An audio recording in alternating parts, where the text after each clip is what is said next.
We had a cold front go through a couple of hours ago, and that front is settling down now across southern Maryland and the lower eastern shore counties. But look upstream and got some real Arctic cold coming in. It's 12 in Oakland out in western Maryland, 14 in Cleveland, 11 in Detroit, and that Arctic air is going to be sweeping across Maryland during the day today. So the temperatures are basically going to hold steady.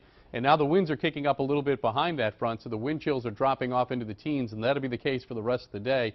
The wind chill at the airport is 18. The wind chill in Westminster 13, down to 9 in Hagerstown.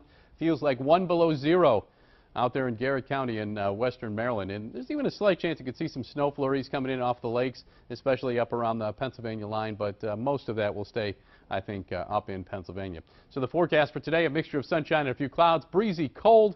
The high temperatures are going to range between 27 and 32 degrees. That's where we should be for low temperatures this time of the year. Northwest wind at 10 to 15, so obviously it's going to feel colder because of the wind.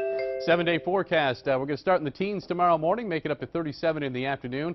Going into the beginning of the weekend, we do expect another storm to come in. It'll probably start as snow, but then change over to rain or sleet Saturday night and then end early on Sunday morning.